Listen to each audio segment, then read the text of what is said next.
ये आज तक रेडियो है।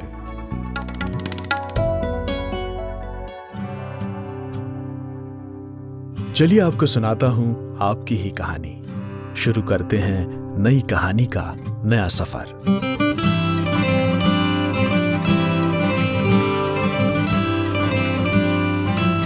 स्टोरी बॉक्स विद जमशेद कमर सिद्दीकी।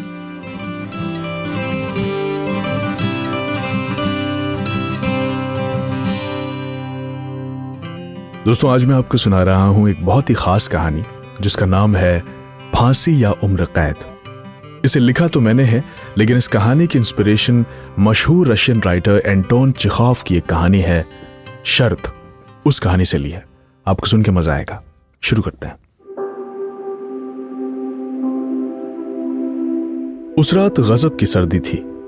हर तरफ कोहरा छाया हुआ था और शहर की सड़क पर दोनों तरफ लगे पेड़ों की पत्तियां ओस से भीगी हुई थीं। चौड़ी सड़क के किनारे बने एक 2 मंजिला मकान की दूसरी मंजिल पर मैं इधर से उधर परेशान टहल रहा था। मेरे चेहरे पर फिक्र की लकीरें थीं और मैं बार बार अपने रेशमी नाइट गाउन को कसता था और बार बार खुद को कोसता भी जाता था कि काश मैंने 15 साल पहले वो शर्त न लगाई होती। काश जब मैं शर्त लगा रहा था तब कोई मुझे रोक लेता, तो आज मैं इतनी बड़ी मुसीबत में नहीं फंसता। और अब क्या हो सकता था? मैं किनारे रखे एक गद्देदार बादामी सोफे पर बैठ गया और सिगरेट सुलगा ली।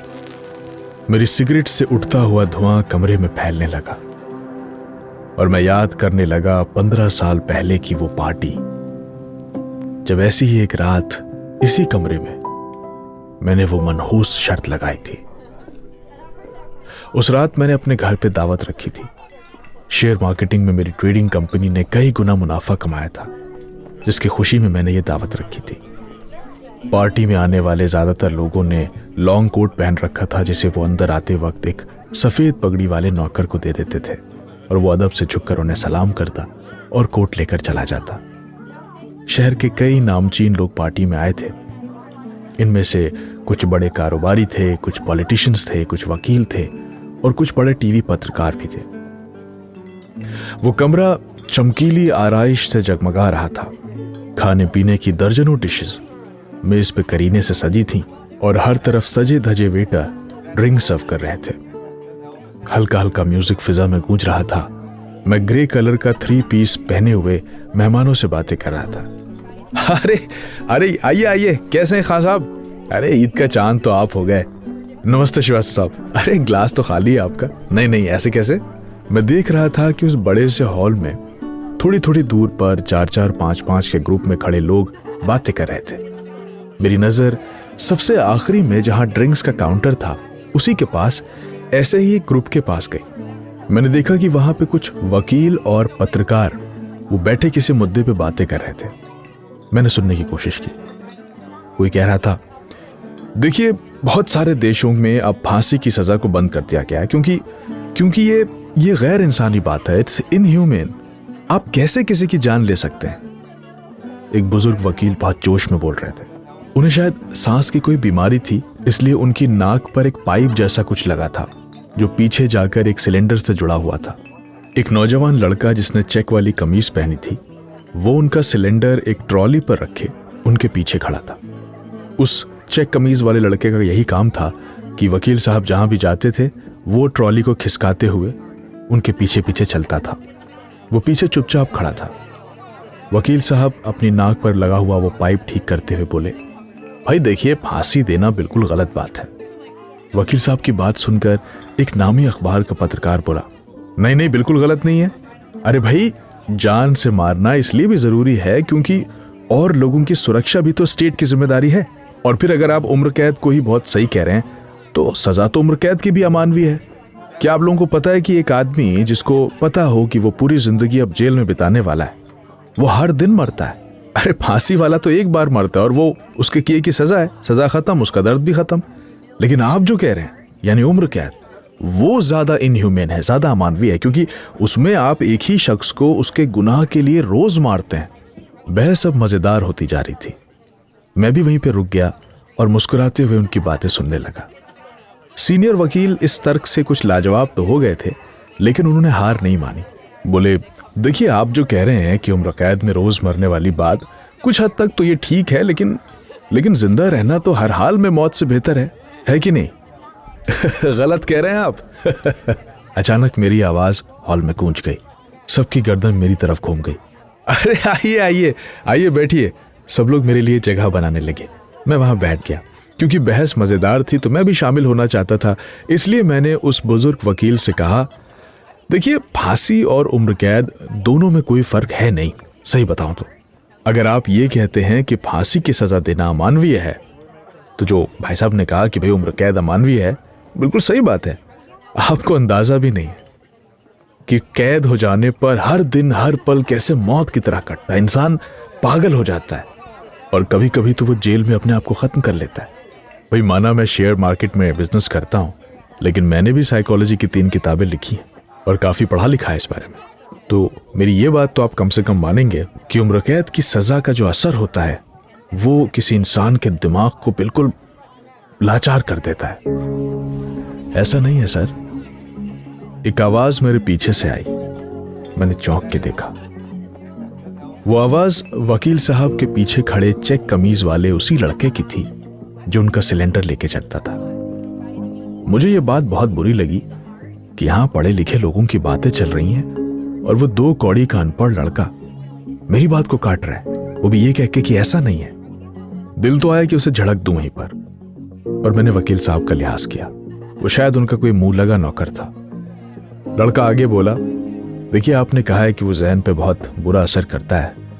मैं देखिए बहुत पढ़ा लिखा तो नहीं हूं, 7वीं तक ही स्कूल गया हूं। माफी चाहता हूं आप लोगों के बीच में बोलने के लिए, लेकिन मुझे लगता है कि इस दुनिया में इंसान के जितने भी डर हैं जिनसे वो खौफ खाता है, वो सारे डर आखिर में मौत पर जाकर ही खत्म होते हैं। इंसान दुनिया बनने से अब तक मौत से ज्यादा डरावनी चीज अब तक नहीं खोज पाया।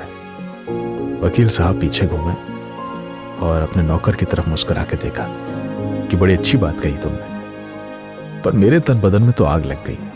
एक 7वीं पास आदमी मेरी बात को काट रहा है और मैं जो शेयर ट्रेडिंग का इतना बड़ा कारोबारी हूं, मैं इतना पढ़ा लिखा हूं, इतनी किताबें लिख चुका हूं, मुझे दुनिया का अंदाजा है और वो जाहिल आदमी मेरी बात काट रहा है। मैंने उसे नीचा दिखाने के लिए कहा, 7वीं पास हो ना, इसीलिए ऐसी बातें कर रहे हो। पढ़ लिख लोगे तो किसी का सिलेंडर नहीं खींचना पड़ेगा और तब समझ पाओगे कि उम्र कैद आदमी को पगला देती है। हर सुबह उसे लगता है कि वो किसी का खून कर दे, क्योंकि उसकी जिंदगी का कोई मतलब नहीं रहता है। वो चेक कमीज वाला लड़का सिलेंडर खिसकाते हुए बोला, तो ये बात तो उस इंसान पे भी लागू होती है जिसे फांसी की सजा सुना दी गई हो। कितने लोग ऐसे होते हैं जिन्हें फांसी की सजा सुना दी जाती है पर तारीख तय नहीं हो पाती, तो वो तो रोज मरते होंगे। सब लोगों ने उसकी तरफ ऐसे देखा जैसे उसने बहुत पते की बात कही। ये सुन के मेरे तन बदन में फिर से आग लग गई। दिल किया कि इसका खून कर दूं अभी। पर हां, ईमानदारी से कहूं तो एक बात तो है, उस लड़के में कुछ तो बात थी। वो तर्क कैसे देता था कि बात करने में मजा भी आता था। सबके सामने बातों में खुद को हारता देखकर मैं जीतने की कोशिश में और ज्यादा बोलने लगा। शराब का गिलास हाथ में लिए मैं जोश में उसके हर सवाल का जवाब देता जा रहा था और वो मेरे हर जवाब पर एक नया सवाल दाग रहा था। हम दोनों के बीच एक बहुत ही मजेदार डिबेट सी चलने लगी। सब लोगों ने हमें घेर लिया और हम दोनों की बातें सुनने लगे। मैं बहुत जोश में आ गया था। हमारी बात चलती रही।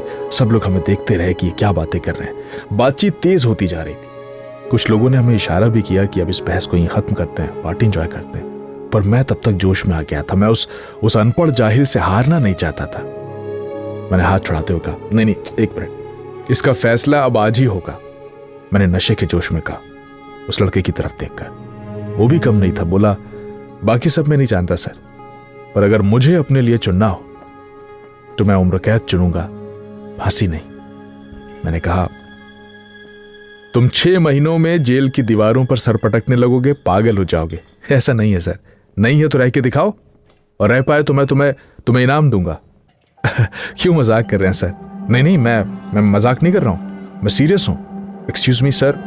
एक नौकर ने मेरा हाथ पकड़कर थोड़ा खींचते हुए कहा, सर चलिए प्लीज, पार्टी में सब देख रहे हैं आपको। मैंने उससे हाथ चढ़ाते हुए कहा, हाथ छोड़ो मेरा, मैं नशे में नहीं हूं, मैं सीरियस हूं। बताओ तुम, बताओ, मैं सीरियस हूं। 15 साल रह पाओगे जेल में? हाँ? और अगर तुमने 15 साल गुजार लिए बिना पागल हुए, बिना सुसाइड किए, तो मैं तुम्हें 10 करोड़ रुपए दूंगा। 10 करोड़। बोलो अब। पार्टी में हलचल होने लगी। वो लड़का मेरी आंखों में गौर से देखने लगा। वो कुछ सोच रहा था, जैसे कुछ जोड़ घटा रहा हो, कुछ हिसाब लगा रहा हो। उसने एक बार अपने मालिक वकील साहब की तरफ देखा, जो मुस्कुराकर उसकी तरफ देख रहे थे। फिर उसके चेहरे पर एक हल्की सी मुस्कुराहट आई और बोला, मुझे मंजूर है। मैंने कहा, ठीक है, तो मैं तुम्हें इसी घर के बेसमेंट में एक कमरे में बंद करूंगा, जहां तुम 15 साल तक किसी भी इंसान से कांटेक्ट में नहीं रहोगे। उस कैद खाने में तुम्हें खाना मिलेगा, पानी मिलेगा, दवाएं मिलेंगी, सब कुछ मिलेगा, लेकिन कोई आवाज नहीं होगी, न धूप होगी, न छांव होगी, न अखबार मिलेगा। बस। कर पाओगे ये? बोलो। कर लूंगा सर, पर सुनो, एक शर्त और है। वो क्या? वो ये कि तुम जिस बेसमेंट के कमरे में बंद होगे, उस दरवाजे की एक चाबी तो मेरे पास होगी, कि खुदा न खास्ता तुम पागल वागल हो गए, मरमर आ गए, तो मैं तुम्हें निकाल सकूं। लेकिन दूसरी चाबी तुम्हारे ही बिस्तर के ठीक सामने वाली दीवार पे हमेशा लटकती रहेगी, जिसे तुम सोते जागते हमेशा देख सकोगे। यानी तुम जब चाहो दरवाजा खोलकर बाहर आ सकते हो। इस तरह मेरे ऊपर कोई लीगल क्वेश्चन भी नहीं बनेगा कि मैंने तुम्हें कैद किया। ठीक है, मुझे कोई एतराज नहीं। एतराज तो नहीं है, पर पता है, जब पता हो कि मैं जब चाहूं सामने लटकी चाबी से दरवाजा खोल के बाहर आ सकता हूं, तो कैद और मुश्किल हो जाती है। तुम रोज खुद से लड़ोगे कि ये चाबी मेरे सामने है, पर मैं बाहर क्यों नहीं जा पा रहा। कुछ वक्त के बाद तुम्हें यह शर्त बेवकूफी लगने लगेगी, फिर तुम खुद को रोक नहीं पाओगे, और एक दिन दीवार पर कील से लटकी हुई वो चाबी उठाओगे और खुद दरवाजा खोलकर बाहर आ जाओगे। ऐसा कुछ नहीं होगा सर, मैं 15 साल रहूंगा जेल में। उस लड़के ने मुस्कुरा कर कहा।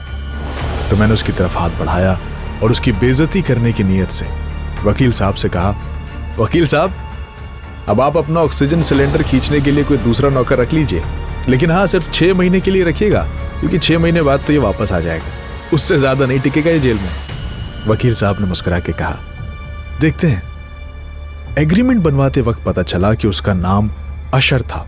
वो एक गरीब परिवार से था और वकील साहब के यहाँ उनका ऑक्सीजन सिलेंडर लेकर चलने के काम पे लग गया था। मेरा ईगो इतना हर्ट हो गया था कि मैं पता नहीं क्या किए जा रहा था। सब हैरान थे।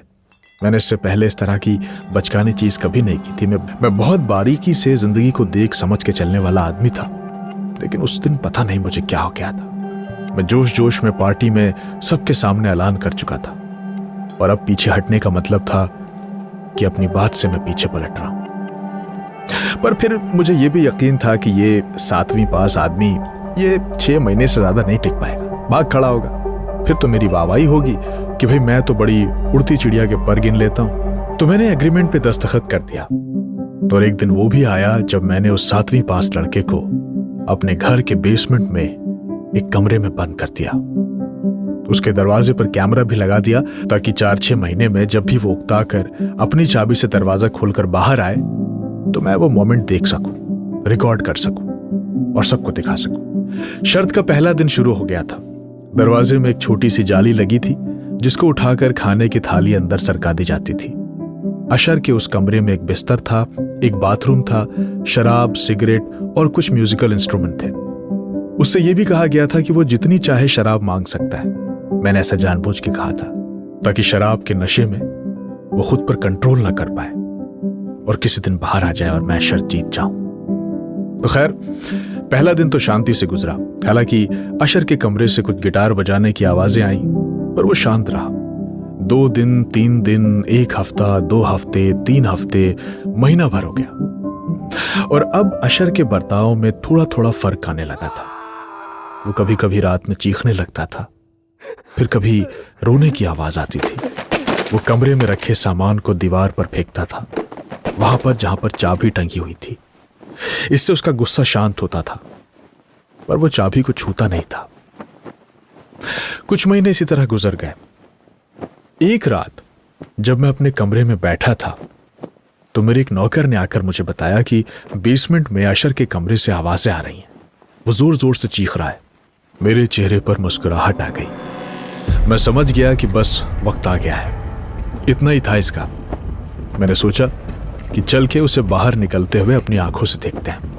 मैंने नौकर से कहा, ठीक है तुम चलो, मैं आता हूं। मैंने कहा और फिर मैं जल्दी जल्दी कपड़े बदलने लगा।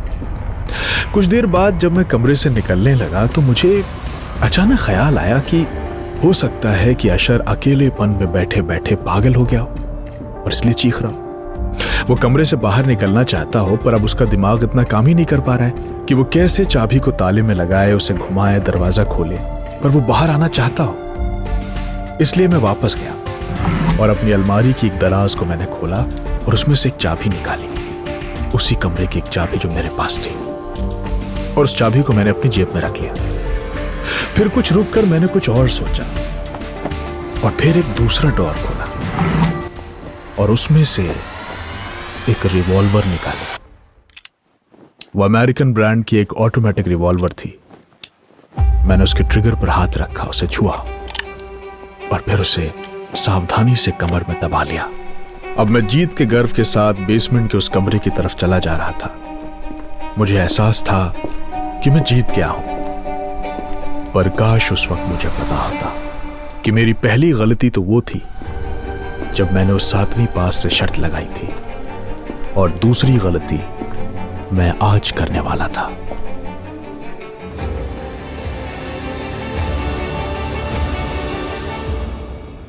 तो दोस्तों, आज ये कहानी यहीं तक।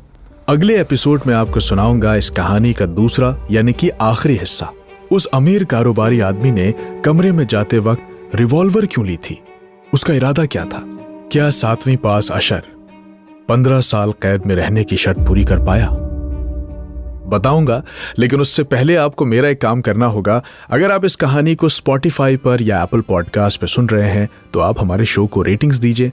जहां पर शो का नाम है, कहानी का नाम नहीं, जहां पर शो का नाम है यानी स्टोरी बॉक्स विद जमशेद लिखा हुआ है, जहां पर, वहां पे क्लिक करें और नीचे आपको स्टार दिखाई देगा। उस पर, वहां स्टार पर आप क्लिक करें और जितने भी स्टार आप देना चाहते हैं इस शो को, अगर आपको पसंद आया तो आप उसे स्टार्स दें। इससे हमारा ये कंटेंट जो है वो और लोगों तक पहुंचेगा। इस कहानी का साउंड डिजाइन किया है मेरे दोस्त सचिन द्विवेदी ने। अगले एपिसोड में बताऊंगा आपको कि इस कहानी में आगे क्या हुआ। मेरा नाम है जमशेद कमर सिद्दीकी। दुआओं में याद रखिएगा।